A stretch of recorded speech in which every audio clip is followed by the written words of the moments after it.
Ladies and gentlemen, boys and girls, welcome back to another rendition of the All We Do Is Talk podcast.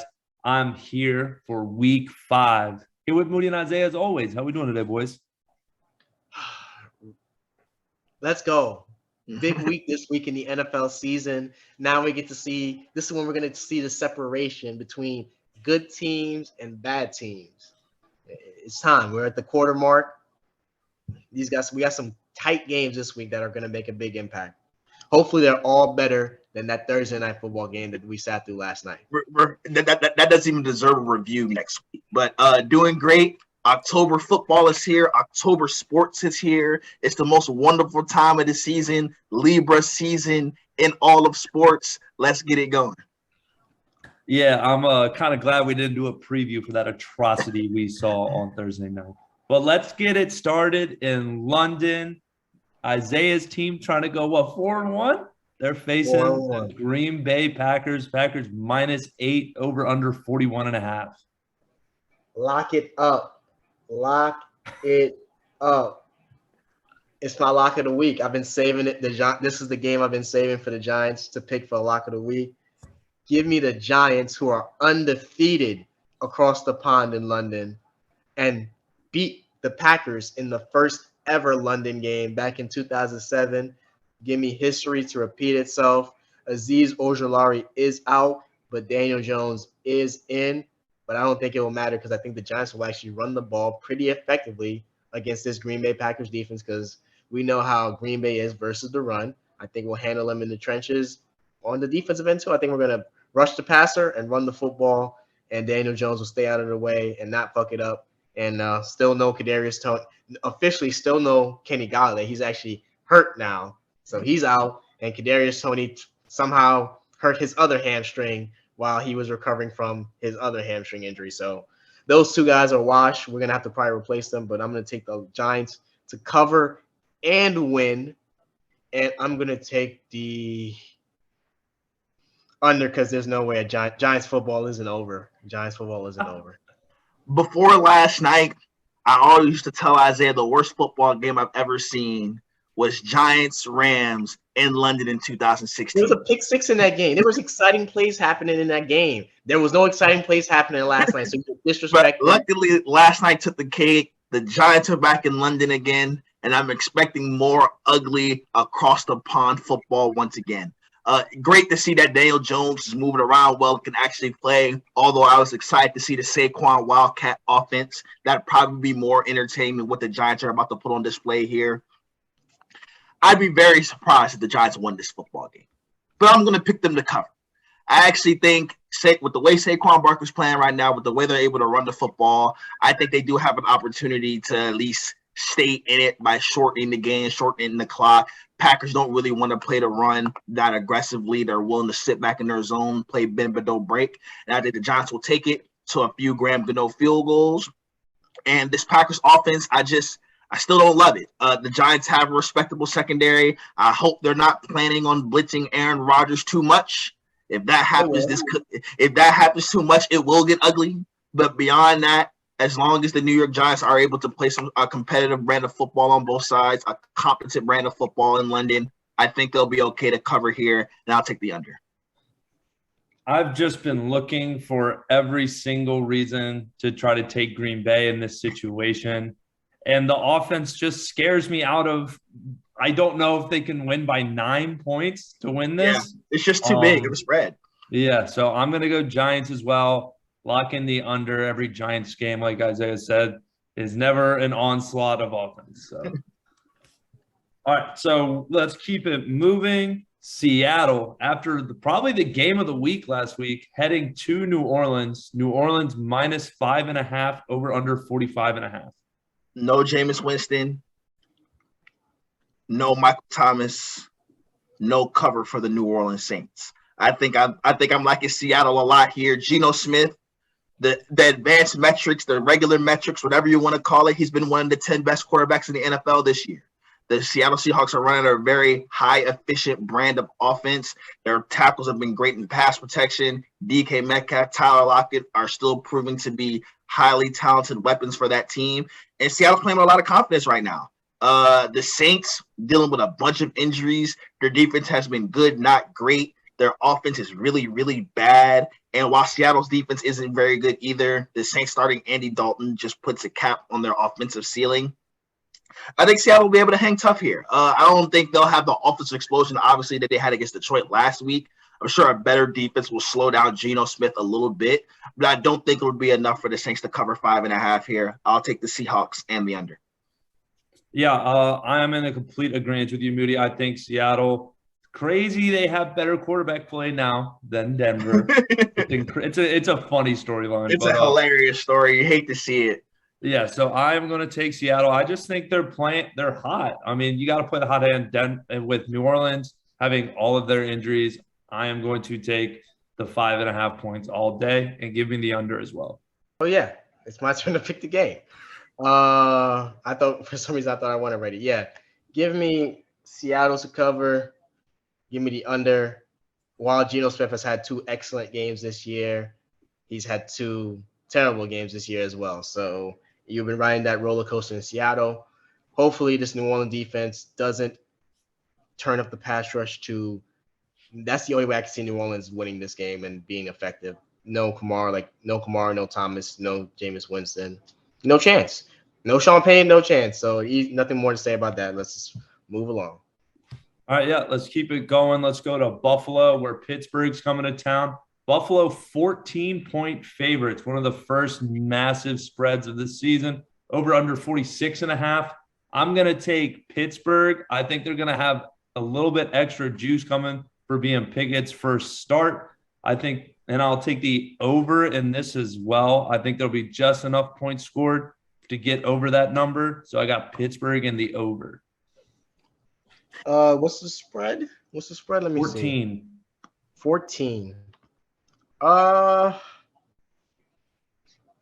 Give me Pittsburgh to cover, but Buffalo to win. 14 is just a lot. Pittsburgh is defense. You know what? Nah. Give me Buffalo to cover. Kenny Pickett's in it. Josh Allen's in another atmosphere than Kenny Pickett, and there's no TJ Watt, so I would need to see the game plan that exists of stopping that offense for Josh Allen and the Bills without TJ Watt. I don't believe exists for Pittsburgh Steelers. So yeah, maybe they get a backdoor cover because Buffalo's blowing out so badly, but I think Buffalo wins this pretty handily, so I'll take them to cover, eat the 14, and I'll take the over, hoping that Buffalo just does all the heavy lifting.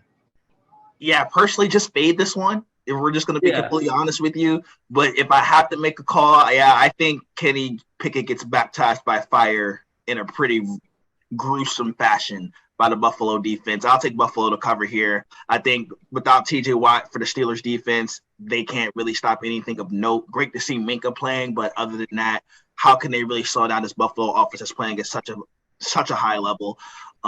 Good conditions.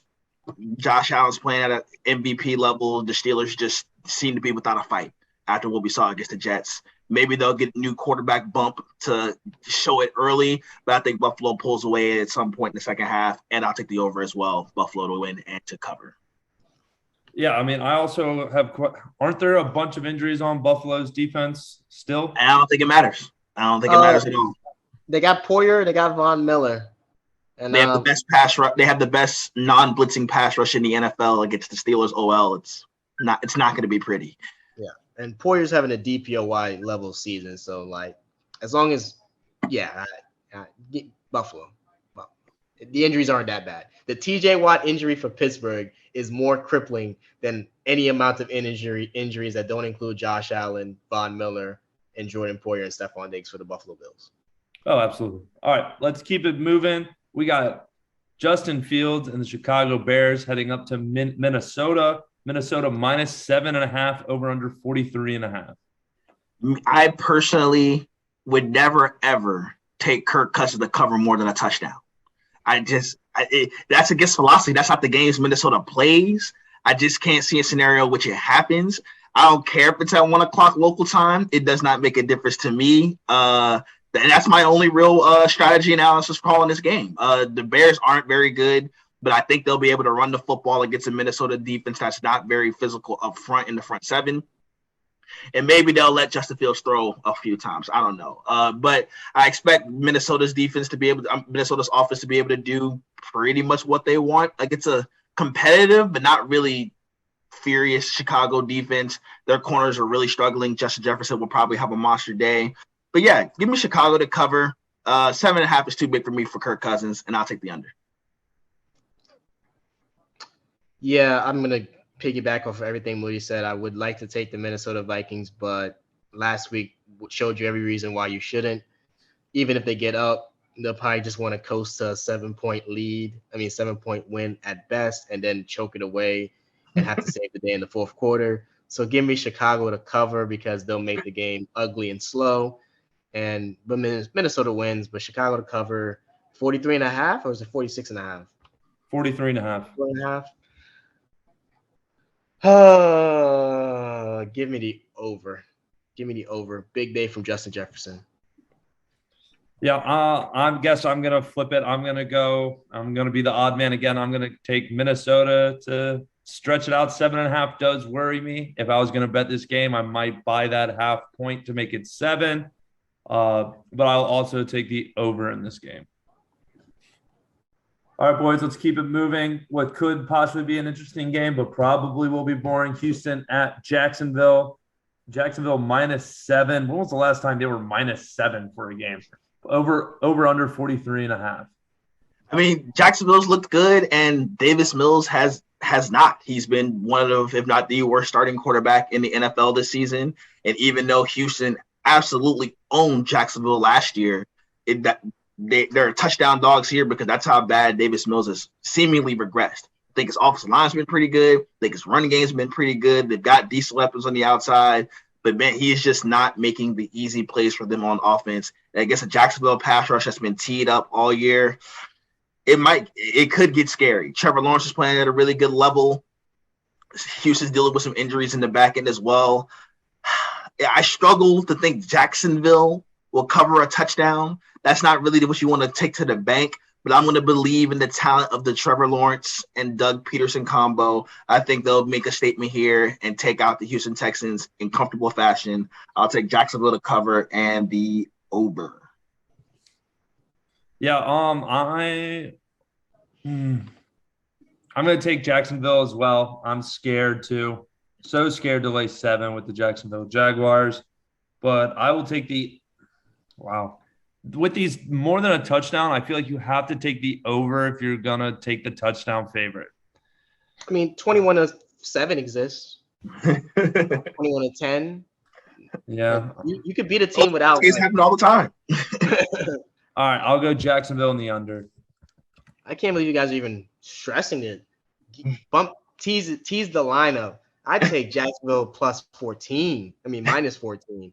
I expect Jacksonville to whoop the Houston Texans ass on Sunday. This is probably my secondary lock of the week if I had to name one. Give me Jacksonville's defense to single-handedly win this game by harassing Davis Mills and giving him problems with that fast defense. Big game from Trayvon Walker and Josh Allen. Whoever isn't lining up on Laramie Tunsil, who is actually having a great season. And give me Jacksonville. Give me the over because Jacksonville will run it up. Get revenge for last year. This is a better Jacksonville team. Even though Trevor Lawrence, like Geno Smith's been riding the up and down roller coaster, he's had some big moments. Easy. And then we can put the end to that narrative that Davis Mills is better than Trevor Lawrence after this game.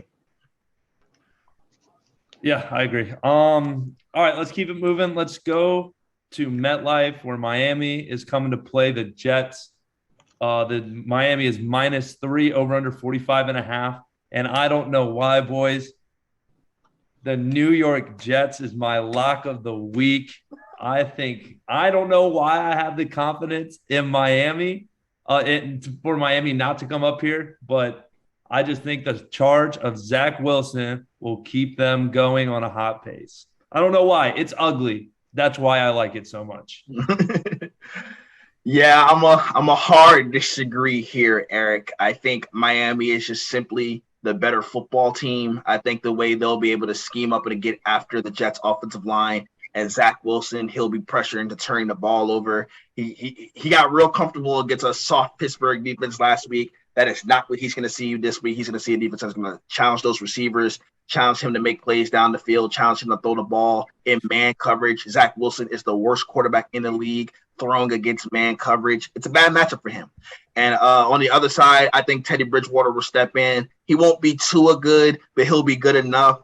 Jets secondary outside of Sauce Gardner isn't really scary. Tyreek Hill, Jalen Waddle making plays down the field. Miami covers, Miami wins, and I'll take the under.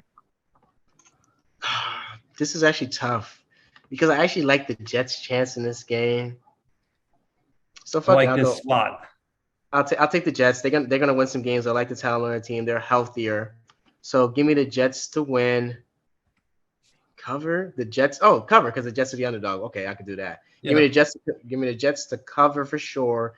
Possibly win, probably win, and give me the over because the Jets actually aren't that good on defense and their offense is decent. Yeah, I also took the Jets because it's a home division underdog. That's mainly why I took it. All right, moving on. We're going down to Tampa Bay where they will host the Falcons. Tampa Bay -10 over under 46.5. Yeah, I think this is actually that -10. We heard Tom Brady talk about all the bad football being played. He's playing a lot of it. So give me Atlanta to take advantage of all the things that Kansas City and Green Bay have taken advantage of against that Tampa Bay defense. I think they have enough on the offense to execute that quick RPO game with a lot of running. So give me Atlanta to cover, Tampa Bay to win because their defense is better. Their team is overall better. But give me Atlanta to cover and give me the over. Give me the over. I think Atlanta's been a lot of fun. They have one of the best run. It almost rivals Kyle Shanahan, how good their run scheme is. But the loss of Cordell Patterson, the loss of Kyle Pitts, and going up against a Tampa Bay team that should be playing angry for several reasons, including how they got their asses handed to them by the Kansas City Chiefs on Sunday Night Football. I think Atlanta's running into an angry, upset, fired up football team. I think they get their asses handed to them here.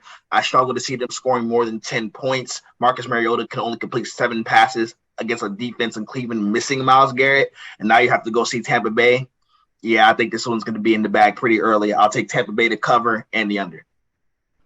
Yeah, I'm in complete agreement with Moody. I'm taking Tampa Bay in the under, and I think it's probably one of the easier bets of the weekend with the loss of Cordell Patterson. All right, let's keep it moving. Easy. All right, let's keep it moving. The covered gods taking a visit to Bill Belichick. The New England Patriots are actually -3.5 over under 45.5. I mean, you say we know what Bill Belichick has been known to do to Jared Goff, and that was with Sean McVay as his head coach. So these things can actually happen to Jared Goff sometimes. I'm not surprised that the Lions are road underdogs against Bill Belichick. That's a tough place to play. But I like Detroit here. Bailey Zappi starting at quarterback for New England. Jared Goff has looked really, really good so far this season. I think he'll get Amon-Ra St. Brown back. They still have one of the best offensive lines in the league. I expect to be able to run the football a lot better and be able to control the action. Jared Goff making some plays and play action to his receivers. Patriots have a decent secondary. Bill Belichick knows to have to coach those guys up, but they haven't really been scary. You've been able to make plays on those guys. You saw the Packers' young receivers making lots of plays against that secondary last week. This is a game I think Detroit should win. As long as they don't screw it up, as long as they don't let Bailey Zappi have a Mike White type of game where he's just lighting up a bad defense, as long as that doesn't happen, I expect the Detroit Lions to take care of business. I think they're the better football team. Matt Patricia revenge game on the line. He will not go well for them. I'll take Detroit and the over. Yeah, I completely agree. Well, no, I don't completely agree. I'm taking the under, but I'm taking the cover gods. I paid my dues last week so we could cash out this week. Detroit. This is all actually Jets aren't my lock anymore. Detroit +3.5. The cover gods are my lock. I think with who's the backup? Zappa? Bailey Zappi. Zappa. No. Jared Goff greater than Zappa. Yeah, I'm sorry, but I watched Super Bowl 53 and the Patriots are home coming off a tough loss. Give me New England to cover. Is it 3.5? Why 3.5?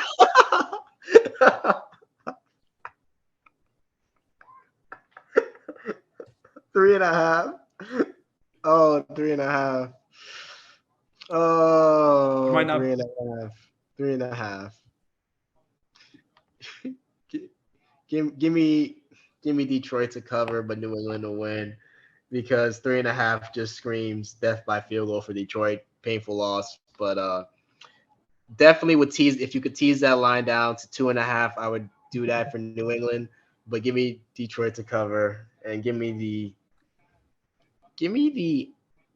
over, because I don't think New England's defense is good enough to stop that offensive line from moving them around.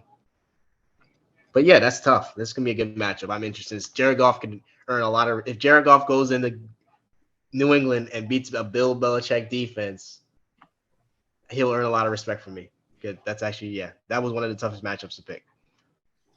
All right, boys, let's keep it moving. We have the King Henry, coming to the nation's capital. Tennessee -2.5, over under 42.5. This is tough. There's a lot of tough games this week. Tennessee, this is another out of conference game for Tennessee, who we don't know how good they are, but Washington's actually good at stopping the run. So, and Tennessee doesn't have scary weapons. So I think Washington, in a week that they've been under pressure, they get the job done. I'll take Washington to cover, Washington to win, and I'll take the over. I expect the defensive touchdown or two in this game. Yeah, Isaiah, we're on the same page. I think Washington's ability to slow down the run game with their front four going after a banged-up Tennessee offensive line, they'll be able to corral Derrick Henry enough. No Treylon Burks in this game, so it's really just Robert Woods. Can William Jackson, can you guard Robert Woods? Like, guard somebody, anybody. Washington feels like the better football team here. I know they're missing Jahan Dotson, but they still should be able to get after a Tennessee secondary that isn't very good. If they hold up in pass protection, they should be able to get the job done here. I'll take the Commanders and the over. Y'all are on the same page, and I'm on the opposite. I'm taking Derrick Henry and the Tennessee Titans. I just don't believe in the Commanders' offense at all, so I will take the under as well. Let's keep it moving. We'll go LAC at Cleveland. The Chargers are 2.5 favorites, over under 47.5. Yeah, this was by far my hardest call of the week. I am really, really struggling with this one. Justin Herbert, another week healthier with that rib cartilage issues. He should be playing better football. The offensive line problems are really, really bad. No Rashawn Slater. Myles Garrett is back. They've struggled to run the football. Keenan Allen is also out for this one. This is going to be a tough one. And then you got Cleveland over here, Jacoby Brissett, roller coaster. Some weeks he's amazing, some weeks he's not. But the two things I trust the most in this game are Justin Herbert and the Cleveland Browns run game. And I think the Cleveland Browns run game will find a way to create the edge here. I'm going to take Cleveland to find a way to get the W here. This was a gangbanger game last year. Both teams were well into the 40s. Justin Herbert lit up the Cleveland defense, but that was with Rashawn Slater playing left tackle, and that was Myles Garrett is back. He's going to be able to make a couple plays, maybe mess up Justin Herbert's ribs a little bit more. I like Cleveland here for their run game to be able to control the tempo and get the W here as their roller coaster continues and the Chargers injuries continue to be too much. Yeah, I'm in complete what was your total you gave, Moody? Over. Okay. I'm in complete agreement with Cleveland. I think their run game is Bosa back is he back or no? He's on IR. He will not be there. Yeah, so I am going to take the run game of Cleveland in this, and I will take the under. Yeah, like Moody said, this game was really, really hard to pick, but I'm just gonna say Justin Herbert 50% is greater than Jacoby Brissett at 100%. So give me the Chargers to cover. That run defense the Chargers got is scary, but I think Cleveland's slowing down a little bit. They're gonna hit the rough patch of their season. So give me the Chargers to cover and win, and give me the over, because the Chargers don't play. The Giants don't play in overs. The Chargers don't play in unders. All right, boys, let's get to my stinker of a game. San Francisco heading to Carolina. San Francisco minus 6.5. Over under 38.5. I'll go first. I'm taking San Francisco all day. Give me the under. Jesus, give me the under of 38.5. Yeah, this how you do it. This will be my lock of the week right here. This could be the Panthers might get shut out. I honestly don't see how they score points against that San Francisco defense. Those pass rushers. Baker Mayfield does not look good at all. Yeah, this is gonna be a pretty mean beatdown. I can't imagine Carolina scoring double-digit points in any way, shape, or form. So I think this is an easy under. San Francisco covers. We move on. Yeah, I mean, San Francisco by a lot. 38.5. It's low. Oh. It's low, but I'm going lower.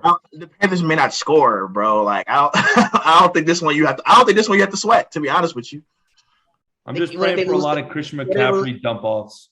What if they lose 40-10? The Panthers have a decent defense, and San Francisco's O-line's compromised, so they might be able to slow them down a little bit. They just ran through the Rams. So yeah, give me the other 17 points. In a game that looks like that Monday Night Football game where San Francisco is just in control because they're better. What total did you take? Under. All right, let's keep it going to another NFC West matchup. Philly heading to Arizona. Philly minus 5.5, over under 48.5. Yeah, I don't think there's a reason to overthink this one. I don't think it's tough, Isaiah. I think there's a good football team here, and there's a bad football team here. Jalen Hurts trying his best to hype up the Cardinals, try to keep everybody focused. That's good leadership, but they're a far better football team, especially in the trenches. Philadelphia handle them. I think they take care of business. The Cardinals have nothing in the secondary to stop A.J. Brown / Devontae Smith. Jalen Hurts will have all day to make his reads, throw the ball to whoever he wants to throw it to. The Cardinals defense is bad. And on the other end, I don't see how they are able to protect Kyler Murray. Maybe Kyler Murray makes enough plays to keep it interesting because they're at home. So I'll take the over here. But Philadelphia covers. Philadelphia wins. Philadelphia is better. I think Philly wins, but I think this has potential to be one of the best games of the year between these offenses. Unless Philly's defense totally wrecks the game, I expect them to make some plays on defense, get into Kyler Murray. But I'll take Arizona to cover, and I'll take the over. Still think Philly win a close game, but I just think Kyler Murray is going to bring it. No video game distractions this week. Yeah, I'm going Philadelphia and the over. I'm with Moody. The entire roster is just better. I am going to take the under, though, because I do think Philly's defense is going to be able to contain Arizona's offense. All right, Moody, let's get into your game. Dallas in LA facing the Rams. You going to this game? Did you think about going to this game? I thought when Dak got the thumb injury, that ruined any chance of me making my way downtown. Yeah. All right, but the Rams are minus 5.5, over under 42.5. The Rams have not been playing good football at all. I think we saw it on Monday night when they're going up against a furious pass rush and with their compromised offensive line. They can look really, really poor. Matthew Stafford clearly does not like throwing to non-Cooper Kupp named players, not just receivers, tight ends, anybody. It's Cooper Kupp or nothing. 20 targets last week. It's just hard. It's been hard to watch. But the one thing the Rams do have, which I think is their advantage over the Dallas Cowboys here, is their run defense. They've been the best run defense, yards per play, EPA, whatever you want to call it, and being able to handle the run. And I think their ability to defend the run while keeping 7 in the zone will be too much for Cooper Rush to deal with. Cowboys defense will keep a minute. I think this will be a close game down the stretch. But the Rams, Sean McVay's ability to scheme up against the Cowboys linebackers, and then Aaron Donald's ability to just wreck a game against a Cowboys interior offensive line that is questionable. Jason Peters woke up with a chest injury. He's going to be out for weeks. That was going to be their left guard solution. He's not going to play. That sucks for them. So yeah, I think the Rams get back on track here in a low scoring, ugly affair, but the Rams find a way to win it, and I'll take the under. I want to take the Cowboys because I think that pass rush could single-handedly win them this game. But like Moody says, Sean McVay has a thing for scheming it up against the Cowboys. and Aaron Donald has a thing for destroying Cowboys' offensive game plan single-handedly. So I'm taking the Rams just off the back of that. Better quarterback, better game planning from their coach, Sean McVay, and Aaron Donald. Those three reasons are the only reasons I'm going to have faith in the Rams to win. To cover 5.5, yeah, they're coming off a loss, and Sean McVay's great coming off a loss. That's what kind of hurts Dallas here is that the Rams already are they're already they're up. They're going to be up. And Jalen Ramsey also is known to have some good games against the Cowboys. So we'll see how that good big matchup for him between him and CD, him and Gallup, because the last time he saw Gallup, I'm pretty sure Gallup might have got him a couple times, but Jalen Ramsey got him when it mattered the most. So give me the Rams to cover and give me the over because I think there'll be some points on the scoreboard. I think there'll be some points on the scoreboard. Maybe some defensive touchdowns.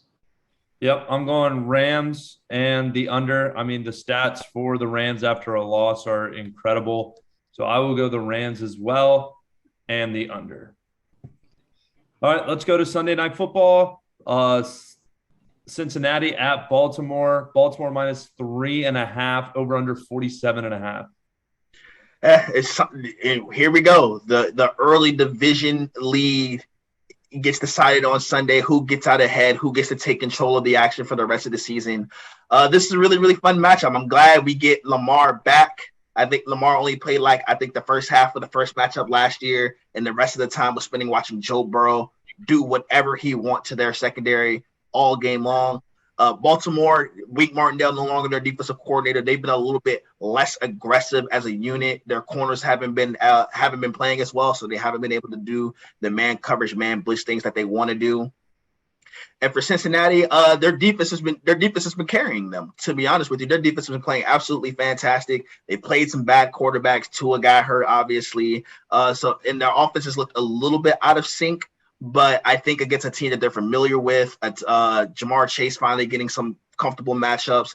I don't think Baltimore is comfortable playing a soft zone type of defense. I think they're going to want to get after it a couple of times. And when they do, Burrow and the Bengals will take advantage. Baltimore doesn't rush the passer well at all. I think that would be enough for Joe Burrow to have enough time to make some explosive plays. Lamar will be great in this one too, but I think Cincinnati has a better football team overall. I'll take the Bengals and the over. I totally agree with you, Moody. I just don't see that Baltimore secondary slowing down those set of receivers like they did last year. So give me Cincinnati, give me the over. Jamar Chase breaks out, have a big game to get his season go back on track. Wow, I guess it's just you two versus me this week. I am going Baltimore and the under. I don't know why the under. It's prime time, so why wouldn't it be an under? You know, this will be a great matchup, and in Lamar we trust pretty much. All right, Monday Night Football. Las Vegas heading to Kansas City. Kansas City minus 7.5, over under 51.5. Vegas saved their season last week. The good times will not continue this week. Kansas City's got a better football team. They're hot. They're playing with a lot of confidence right now against a Raiders team they feel totally comfortable beating up on. The Raiders secondary is bad. Chiefs have the best offensive line in football. They'll get ahead and they'll coast. I'll take Kansas City to win and the over. Absolutely. I'm taking Kansas City in the over. This is where the Raiders season dies. So you both of y'all are taking Kansas City to cover? Yes. Yep. 7.5. The Raiders only playing close games. So while I do think Kansas City is a better team and they will win, I'll take the Raiders to cover because they only play in close games. They only know heartbreak. So I think Raiders cover, Kansas City wins. Give me the under. It's a primetime game. All right. 5 tools. Like, comment, subscribe, share, interact. Enjoy the football this week.